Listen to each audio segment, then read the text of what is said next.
Guaita, aquí estaven jugant els treballadors de Siemens contra nosaltres, els treballadors de la Força. Tot i que ens van guanyar aquell dia per 3-1, va ser el menys important. El més important va ser la victòria que havíem aconseguit després de tant de temps de lluita. La victòria que celebraven els treballadors de la Força era haver-se mantingut en vaga durant 3 mesos i mig, en un moment en què les vagues estaven prohibides i suposaven un greu desafiament al règim.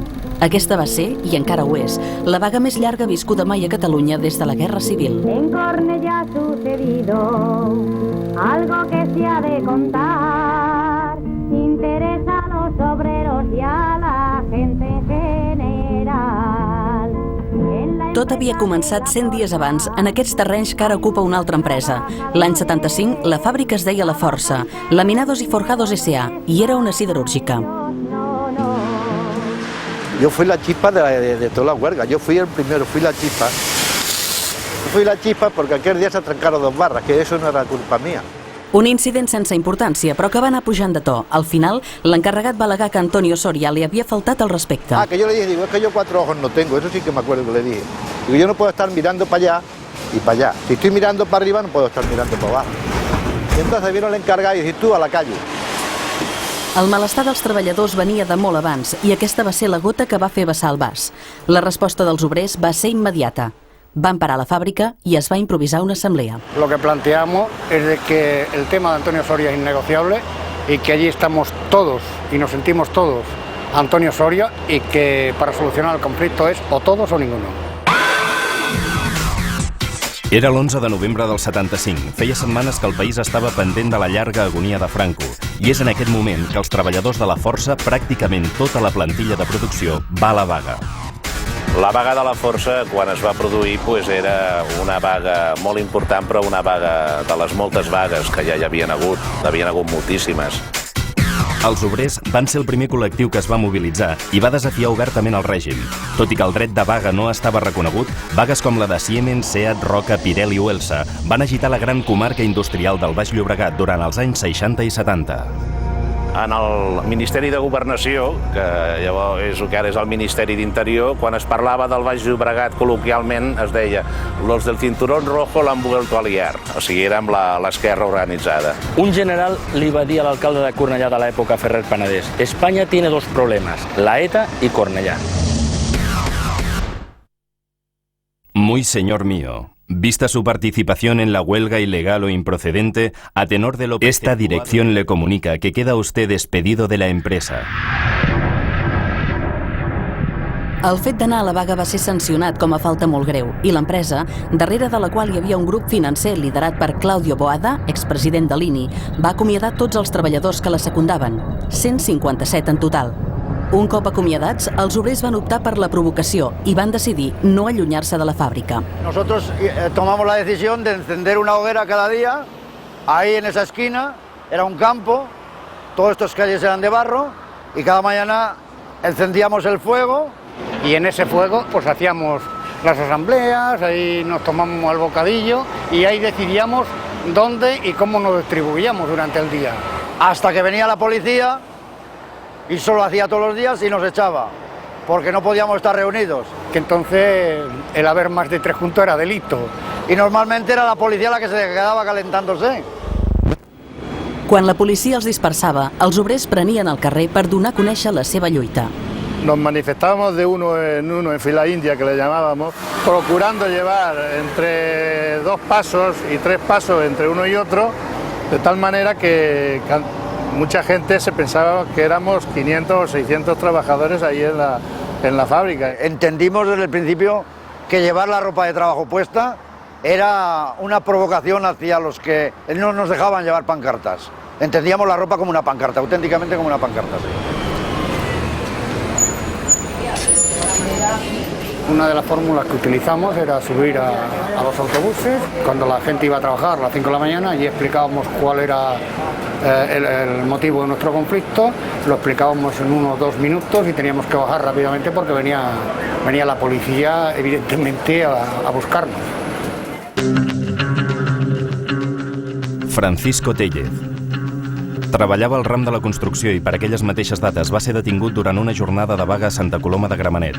Després de 3 dies d'interrogatori va ser ingressat a l'Hospital Clínic amb greus contusions i insuficiència renal aguda. La fotografia, feta d'amagat per un metge del clínic, evidencia fins a on podia arribar la repressió policial. Però el seu no va ser un cas aïllat. Les denúncies per tortura sortien cada cop més a la llum pública. Teníamos siempre el riesgo de que en cualquier momento nos pudieran detener y torturar. Eso es obvio.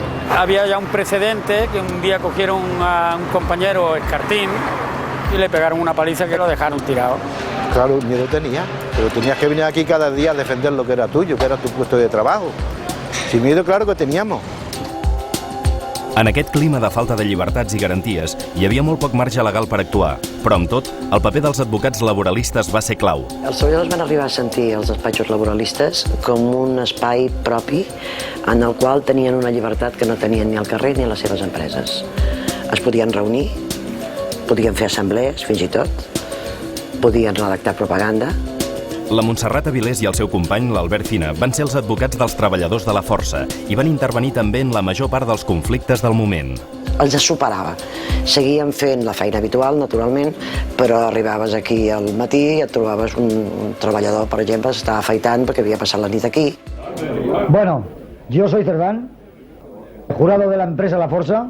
Lo de la barba fue una promesa, a pesar de que no éramos ninguno cristiano, pero fue una promesa. Y dijimos que hasta que no ganáramos la bola no la quitábamos. A Rulo, Ródenas, González, Ruano, Gamero i Cerdán, que són cargos sindicales. Durant el franquisme, els sindicats històrics com la UGT i la CNT havien quedat pràcticament desmantellats i als anys 60 i 70 els obrers van organitzar-se clandestinament en les anomenades comissions obreres. Bona part dels líders obrers de la força hi militaven. Aquí está ahora la sede de Comisiones Obreras del Bajo Llobregat. Esto era hace 30 años la sede del sindicato vertical fascista, con el cual nunca nos sentimos representados y por eso... A primeros de los 70 decidimos presentarnos a las elecciones sindicales convocadas por el sindicato vertical, las ganamos y el único objetivo era romper el propio sindicato vertical desde dentro. I un cop dins controlàvem les vagues des d'aquí. En el cas de la força, cada dia fèiem una assemblea on decidíem què era el que calia i el que convenia fer.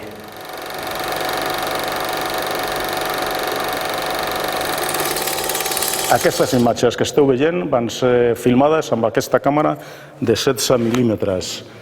Com hi havia policia a l'entrada, el que fèiem era portar desmuntada la càmera, els diferents elements, objectius, bateria i discretament filmaban la situación, filmaban la asamblea. Esta película ha sido realizada por los compañeros Elena Lumbreras y Mariano Lisa. La pel·lícula sobre la vaga de la força, titulada O Todos o Ninguno, era una mostra del cine militant del moment i el nom amb què firmaven era prou eloqüent. Es una obra de un colectivo de cine de clase. El nom era clar en aquell moment i suposo que també ara. La classe, només hi havia una classe que era la classe obrera. Al 20N, a la mateixa foguera de cada matí, es va escampar la notícia. Feia 9 dies que els treballadors estaven en vaga. Al morir Franco no sabíamos qué iba a pasar, ¿no? Y nosotros nos cogió el conflicto, pues, coño, ¿qué pasará ahora, no? Porque incluso se oían golpes de Estado, se oían cosas. Pensemos que éramos la única empresa en toda España que estaba de huelga cuando murió Franco. Y eso es lo que más le reventaba al régimen, ¿no? De que unos trabajadores estuvieran de huelga en la muerte de Franco cuando estaban todos rezando, ¿no? Yo quiero recordar aquí que ahí el compañero Manuel González, en aquella asamblea aquella mañana en la hoguera, dijo que Franco se había muerto porque los trabajadores de la Força estábamos de huelga. Bien, yo voy a presentarme. Soy Ramón Rulo. Bien, aquí esta es la fiesta del Parc de les Aigües, la que tuve ocasión de grabar con mi cámara de 8 milímetros. Ramon Rulo va filmar molts dels esdeveniments de la vaga que després van ser inclosos a la pel·lícula. Aquell diumenge, a Cornellà, es feia la cloenda del Congrés de Cultura Catalana, però el que havia de ser una festa de reivindicació política i cultural va acabar sent un acte de suport als vaguistes. Aquí el que senties era com una carícia, que senties com aquella calor que arribava, no? senties una cosa que venia de baix i tu la senties, no? Clar, aleshores què va passar? Que van ser, evidentment, els protagonistes de la festa, van ser les persones que arribaven aquí vestides de treballadors de feina. A més, amb un clavell vermell, que s'havia convertit des de la revolució dels clavells en un símbol de protesta. Aquí dalt, me'n recordo, jo anava amb la guitarra i em vaig posar aquí a cantar, era d'allò de... I anàvem cap amunt, i anàvem cap avall, tots demanàvem pau per feina i treball. Anàvem cap amunt, anàvem cap avall, tots demanaven pau per feina i treball. Va ser tan gran el protagonisme dels treballadors de la Força que Ignasi Riera, organitzador de l'acte juntament amb Manel Campo Vidal, va haver de donar explicacions als superiors. L'endemà em telefona el senyor Pissunyer del Col·legi d'Advocats, que era on hi havia la seu del Congrés de Cultura Catalana, diu, però Riera, diu, heu vist tots els diaris, hi ha fotografies d'això? Dic, sí, per sort ha tingut molta repercussió en els mitjans. Diu, sí, però tot està ple d'obres. Jo dic, esclar. Diu, però és que no era un acte d'un Congrés de Cultura Catalana. Sí. A la festa del Parc de les Aigües, els treballadors de la Força van recollir 52.000 pessetes en ajudes. El problema econòmic començava a preocupar. Esta tarjeta la utilizamos como un mecanismo de dar a conocer el conflicto y de conseguir que alguien aportara a la caja de resistencia. Y la gente respondía pues dando desde 5 pesetas hasta 100 pesetas, pasando lo que fuera. Un simpatizante, 1.000 pesetas. Un futuro abogado laboralista, 2.000 pesetas. Un paleta, 500. Clientes del Bar Málaga con corazón, 1.625. Paletas de la Collada de San Vicente del Sors, 500. Unas compañeras... Si la memoria no me falla, creo que fueron alrededor de los 6 millones de pesetas lo que llegamos a conseguir. Amb els diners de la Caixa de Resistència es pagava cada setmana als treballadors. Les quantitats eren de pura subsistència i equivalien a una 5ª part del sou. Nosotros con el dinero que recogíamos, pues lo repartíamos para la familia, todas, y le dábamos a todos los obreros que venían, le daba un vale, con un valor de 1.500 y otro dinero en efectivo para 1.000 pesetas. Pensar de que entonces la policía perseguía la caja de resistencia de una forma brutal y de tanto que lo persiguió no consiguió incautar ni un solo duro. Per poder tirar endavant es va negociar també amb bancs i entitats de crèdit. Mientras no recibamos salario alguno, los trabajadores en paro nos vemos en la obligación de comunicarle que no podemos atender los recibos ni letras que tenemos contratados con usted. Y había gente que lo pasó, pero mal. Pues todos los días que yo me levantaba eran amargos, porque es que no tenía un duro. Y tenía los críos aquí en casa y darle de comer, y yo me levantaba por la mañana y yo digo, madre mía, ¿dónde voy? Si es que no tengo nada. A nosotros nos cogió con un poquito de reserva que teníamos ya destinado para otra cosa y lo pasamos medio regular. De comer y así, la verdad no nos faltó, luego las familias, todo el mundo ayudó muchísimo. Una amiga mismo que es de la SEA, bueno, tiene el piso allí a la SEA, esa me vino con jabón, con comida, con todo. La vaga també va ser un maldecap per a l'empresa. Sense obrers a la fàbrica no es podia produir i es va intentar reclutar nou personal. La solució no va ser ni bona ni ben rebuda i la direcció va enviar una carta a tots els treballadors acomiadats, a tots menys als 40 més significats. Quiero dar un paso adelante, le ofrezco la reincorporación a la empresa desde el próximo día, pero debo prevenirle con toda lealtad y claridad que esta dirección se propone mantener los despidos de un conjunto de productores. L'objectiu de la carta era dividir i rebentar la vaga i a l'assemblea aquella tarda podia passar de tot. En la sala se percibía naturalmente cierta duda, podía haber incluso compañeros con miedo y había un riesgo.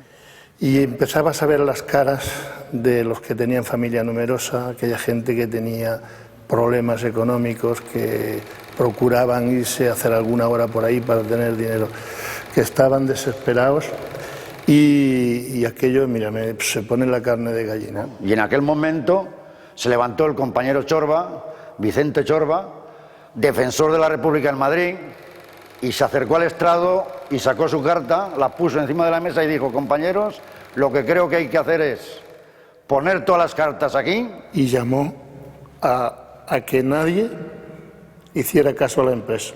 Y así fue, uno tras otro, todos los compañeros se abalanzaron y depositaron todas sus cartas en un montón en el estrado. La empresa dice que 40 tienen que quedar en la calle, pero nosotros decimos que estamos todos o nadie. Ande, ande, ande, la Mari Morena. Va arribar Nadal i els obrers van tornar a trobar noves formes per donar a conèixer la vaga. La nit de la cavalcada de Reis hi van anar tots amb les seves famílies. Íbamos con las chaquetillas, con los críos, íbamos en plan de la manifestación. De lo que se trataba era de explicar nuestro problema. Nosotros no esperábamos, veníamos repartiendo una carta que habíamos escrito así en plan un poco jocoso a los Reyes Magos. Queridos Reyes, como ya imaginamos que estaréis enterados, llevamos 55 días despedidos de la empresa. No queremos que pongáis carbón a nadie, por lo tanto... Lo que os pedimos es una cosa muy bonita, que es la readmisión de todos los obreros de la Força. Cuando llegamos a la altura de Media Rambla ya empezamos a ver que todas las calles estaban cortadas por la policía. Cortaron la cabalgata y entonces fue cuando se engancharon a palos con nosotros. Pegaron una carga, de aquella una carga terrible, pegando palos ahí como si fuéramos animales. Cuando hubo intento de disolver y de las detenciones, el apoyo masivo de la gente gritando policía no fue contundente. Els obrers de la Força eren, la majoria, immigrants que havien anat arribant al llarg dels anys 60 i que el desarrollismo franquista va amuntegar en blocs de vivendes barates. Un negoci lucratiu per a alguns constructors i alcaldes que van edificar polígons sencers sense uns mínims equipaments bàsics de clavegueram, escoles, transport públic o serveis sanitaris. Amb un urbanisme com aquest, de blocs, com es coneix la gent? A través de les fàbriques i a través dels bars de los paisanos. Aquest cercle tancat els mantenia aïllats als polígons i sense barrejar-se amb la gent de Cornellà de tota la vida. Van ser les inundacions de l'any 71, quan un altre cop es va desbordar el Llobregat, les que van trencar aquesta incomunicació. Les inundacions de l'any 71, que van ser extraordinàriament violentes, van aixecar tota la part baixa de Cornellà. Ens vam trobar un moviment veïnal en favor de la canalització del Llobregat amb un moviment obrer per les seves reivindicacions laborals i sindicals. Això va ser la gran aliança que es va expressar anys després a la vaga general de la Força. En complir-se els 2 mesos de vaga, els obrers decideixen pujar la intensitat de la protesta i es tanquen a l'església, un dels pocs llocs on la policia té vetada l'entrada. Una de les coses que sí que voldria dir, i que molta gent no sap, és que vam estar a punt de perdre la jugada senzillament perquè es va embussar la comuna. Gràcies a que el meu ofici ho vaig poder desembussar, perquè hauria estat un problema seriós. Era molt bo perquè els bancs, tant aquí com a Sant Miquel, els posàvem junts per fer de llit, girats, així, llavors feien de llit amb els sacs de dormir. Molt abans del tancament, l'Església ja havia pres partit en aquest conflicte. La Vicaría de la Zona Sur de Barcelona considera intolerable que la empresa aproveche un conflicto laboral para librarse de unos hombres que son vistos tan solo como fuerza de trabajo y pide que no se considere como delictivo y punible el acto de solidaridad de los trabajadores con el compañero despedido. Es tractava de també tenir el coratge de dir les coses, de no amagar la realitat. Un servidor havia anat moltes vegades a la manifestació, tenia la meva motoreta en un lloc concret del carrer, d'aquesta avinguda que va cap dalt, cap a Esplugues, i quan era l'hora de la missa deixava la manifestació, agafava la moto i algú em deia: però si està a la manifestació o està a missa el rector.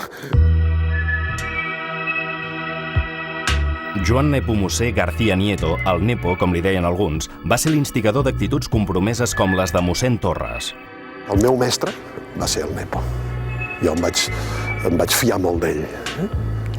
Tot i que era una persona que era molt senyalada amb el dit, que se'l titllava de mal cristià i de mal capellà. García Nieto era jesuïta i sociòleg. Quan va conèixer les condicions de vida dels immigrants, va decidir venir a viure austerament a Cornellà, com un obrer més del barri. Militant del SUC i de comissions obreres, es va preocupar d'instruir els obrers i de ser al seu costat en totes les vagues, i la de la Força no va ser una excepció. Yo soy reacio a la Iglesia desde pequeño y en este hombre, en García Nieto, encontré algo que no esperaba de la Iglesia. Era el ver a un hombre diciendo misa, explicando los problemas mejor que yo. Realmente Juan pensaba, y muchos pensamos con él, ¿sabes?, que el Evangelio y el Manifiesto Comunista conducen prácticamente a lo mismo, que es a la defensa del más pobre.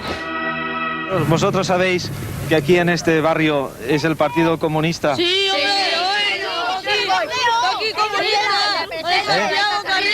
Al mismo tiempo, ¿tú qué dirías si te dijesen que Jesucristo también defendía a los más pobres y a los más humildes? ¿Tú estarías de acuerdo? Sí. Que Jesús, y que hoy sería comunista también. Bueno, pero... A ver si lo explicas. O sea, yo estoy de acuerdo, a lo mejor sí, ¿no? Defendería a los pobres, pero tanto como del PSUV a lo mejor no existía en aquellos tiempos. Entonces, en aquellos tiempos no existía el PSUV. Pero si hoy estuviese Jesucristo aquí, ¿tú crees que sería comunista? Pues no lo sé, según ¿Tú qué crees? Yo creo que sí. ¿Tú crees que sería comunista? Apoyando a los maridos, las mujeres también van, contándole a todo el mundo toda esta injusta verdad. Dijimos, mira, pues ya que ellos están encerrados, nosotros vamos a apoyarles en todo y andar por la calle y por todos los lados no nos quitamos la chaquetilla, para que supieran que éramos de la fuerza. Tant la senyora jove com la mare dels que estaven tancats, l'abuela, però que la veies decidida i a primera fila de les manifestacions i a portar menjar. Llevamos una olla grande de agua hirviendo, que yo no sé cómo no me quemé, es que no me lo pensé, en aquel momento pues yo no me lo pensaba ni que me iba a quemar, ni nada, para darles a ellos que le tenían unos botes de Nescafé, le echábamos, le removían y ellos tomaban algo caliente. La policia no podia entrar a l'església, però tampoc estava disposada que la intendència aportada per les dones fes interminable el tancament. Entonces era buscarle la vuelta a la policía. Entonces estábamos entre nosotras, pues mira, ahora va por allí, pues ahora viene por aquí. Y ellos tiraban, tirar la soga.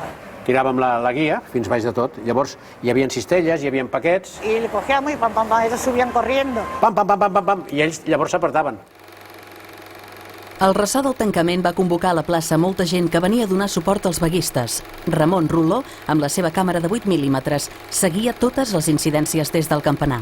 Doncs precisament aquí, a la vorera aquesta, és quan la policia carrega i jo des d'aquí intento filmar i no va estar possible. Va ser una llàstima perquè el que vaig intentar és filmar aquelles escenes. O sigui, es veia que van repartir estopa.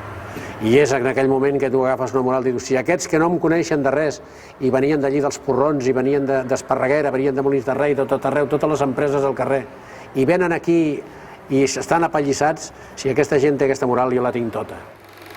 L'ambient es caldejava i les autoritats van decidir que era urgent intervenir. La segona nit, la policia va rodejar l'església i va donar un ultimàtum. Tenéis 5 minutos para desalojar la iglesia. Tenéis 3 minutos para desalojar la iglesia. Si ustedes entren, ho fan vostès, jo no dono cap permís. I el bisbat tampoc dona cap permís. Això també quedava molt clar, que mai va autoritzar el bisbat que la policia entrés a l'església. Que això hauria sigut una claudicació. Doncs llavors ja van venir, va entrar la policia, van començar a fer crits, allò per intimidar una mica. Y a mí se me dirigió aquí un sargento que venía pues, con su casco, su porra y todas las historias. Y bueno, y salgan inmediatamente de aquí en voz altanera y digo, oiga, está en una iglesia. Y le señalé la imagen y el hombre se sintió, diría yo, pues un poco cohibido y se quitó el casco y me dijo, dice, no me lo hagan más difícil. Digo, pues entonces hagan lo que tengan que hacer. Aguantamos hasta el último segundo. Cuando ya iban a entrar dijimos, ahora nos vamos, pero volveremos. El desallotjament va ser resposta amb contundència. El sindicat va convocar una vaga general a tot el Baix Llobregat. Era el tercer cop que s'utilitzava aquesta mesura de força a la comarca. Bueno, en el ambiente ya flotaba. En el ambiente de esta comarca y sobre todo esta sala ja flotava la necessitat d'una obra general. Era com tenir un as a la mànega. Era algú que sabíem que era un instrument que es podia fer servir en qualsevol moment per defensar els nostres companys. Fábricas se van uniendo por el Bajo Llobregat para ayudar a la fuerza su lucha a continuar. L'aturada es va anar estenent fins a paralitzar 170 empreses i 28.000 treballadors es van solidaritzar amb els companys de la Força. Porque el Baix Llobregat estaba absolutamente controlado sindical y laboralmente por comisiones obreras. Y yo tuve información de que había un interés político en demostrar su fuerza, que era real y era evidente, y con esa fuerza les fue muy fácil convocar una huelga general. El 7è dia de la vaga general es va convocar una gran marxa cap al govern civil de Barcelona. El punt de concentració va ser la seu del sindicat i en Ramon Rullo també hi era. Doncs d'una manera discreta, diguem-ne, amb un diari o camuflant amb un altre element, doncs, o amb roba, amb el que sigui, doncs anaves filmant, feies el que podies.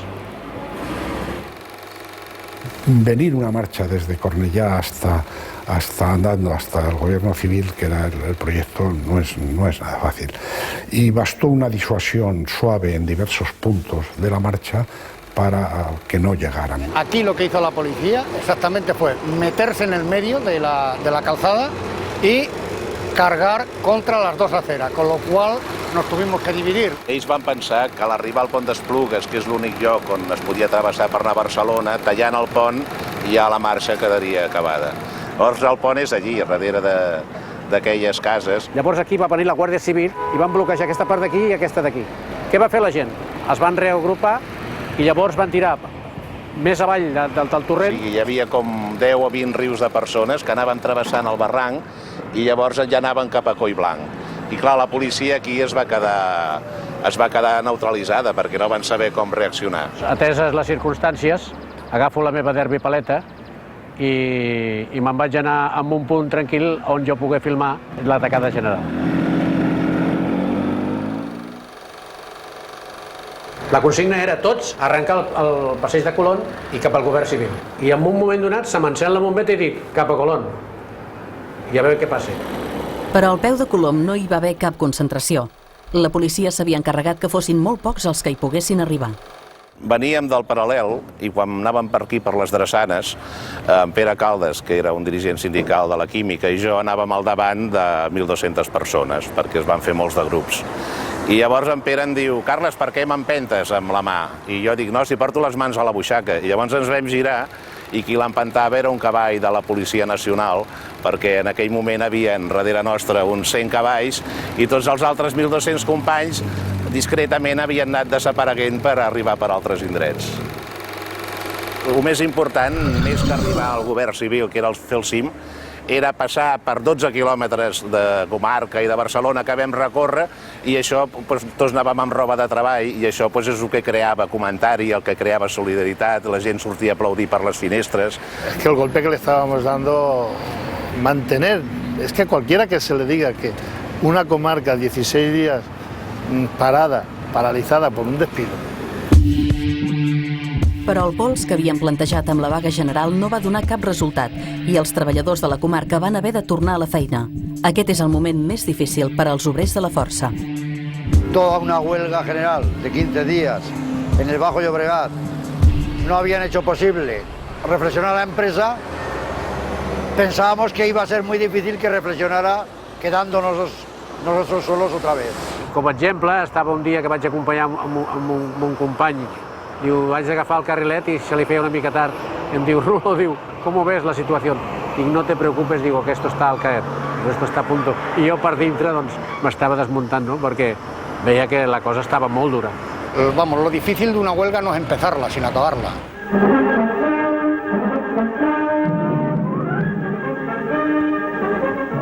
Pocos meses después de la instauración de la monarquía, en la persona de don Juan Carlos, los reyes efectúan su primer viaje oficial y escogen Cataluña para ponerse en contacto con el pueblo plural de la nación.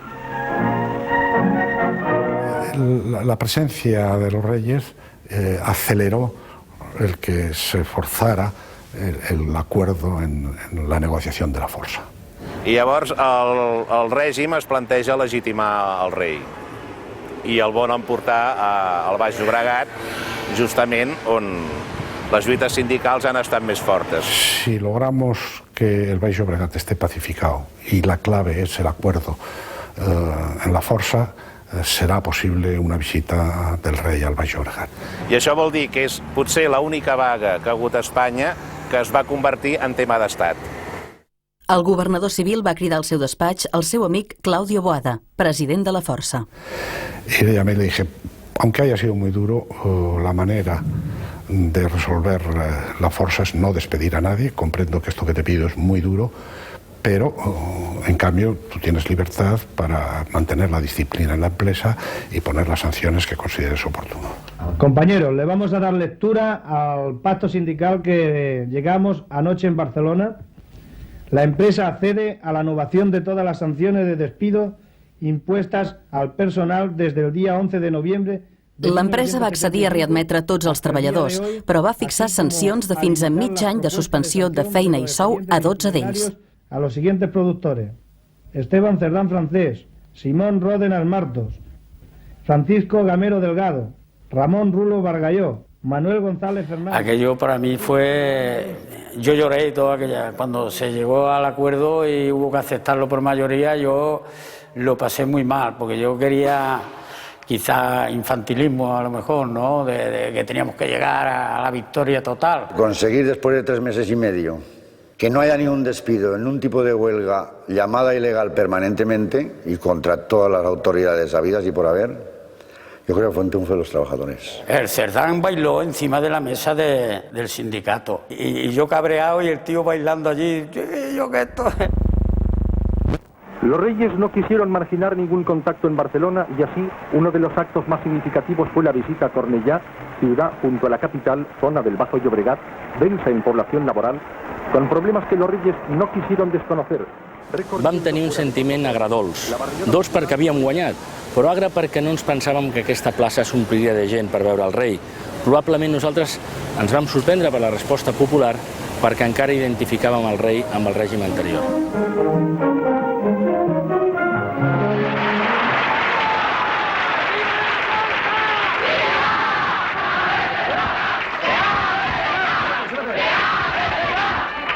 Compañeros y compañeras, ¡viva la clase obrera! ¡Viva la libertad! ¡Amnistía! Esta es la historia, señores, de una huelga ya famosa, por ser la huelga más larga que en Cataluña se dio. Nuestra lucha no la ha arreglado ni el rey, ni el gobernador, ni Riverola, ni nadie, sino que la ha arreglado la clase trabajadora. Aquesta frase sobre el rei va provocar que 10 mesos després la Guàrdia Civil confisqués la pel·lícula O Todos o Ninguno mentre s'exhibia al COI. Només se'n va salvar una còpia. A Vitòria, 10 dies després d'acabada la vaga de la Força, 5 obrers van morir per trets de la policia arran del desallotjament dut a terme a l'església on s'havien tancat. La llibertat sindical encara va trigar un any a arribar. Al març de 1977 es va reconèixer el dret de vaga, va desaparèixer el sindicat vertical i es van legalitzar tots els altres sindicats. Per contra, la crisi econòmica s'aguditzava. El misticisme de lo todos o ninguno no es pot tornar a repetir. A partir d'ara, els sindicats ja constituïts i legalitzats el que han de fer és negociar que en lloc de 200 persones només se'n vagin al carrer 15. Els treballadors de la Força van tardar ben poc a tornar a mobilitzar-se. L'any 81 l'empresa va presentar suspensió de pagaments i poc després va tancar. Ramon Rulo es va fer professor d'institut i donava classes d'electricitat a FP. Ara està jubilat i dedica tot el seu temps i diners a col·leccionar maquinària i antiguitats. Esteban Cerdán va ser regidor de Cornellà pel PSUC fins que el partit es va escindir i ell se'n va anar amb el Partit dels Comunistes de Catalunya. Ara no milita en cap partit, però col·labora amb comissions obreres com a jubilat. 16 anys després del tancament a Cornellà, mossèn Salvador Torres va tornar a obrir les portes de la seva església. Aquest cop a uns altres immigrants en lluita, també per uns drets no reconeguts. Abril 1976. Al penal de Segòvia 29 presos polítics preparen una fuga, entre ells 5 catalans. Tenim l'entrada general de la presó amb els serveis. No tenien paciència per esperar l'amnistia. La bogeria de sortir es una cosa que acaba dominant el pensament. A medida que empezamos a acabar, vimos que allí si había algún ruido de agua, había alguna cantarilla o algo. Saps que el risc hi és, saps que et jugues la vida, però bueno, ho assumeixes. Va ser, venga, vámonos, abajo y a caminar. Era un pla molt minuciós. L'objectiu, escapar a França i continuar en la lluita clandestina. Quan comença la llibertat? La llibertat comença en l'instant que lluites per ella, no? Durant unes quantes hores es van sentir lliures. Al pròxim capítol de Dies de Transició, la fuga de Segòvia.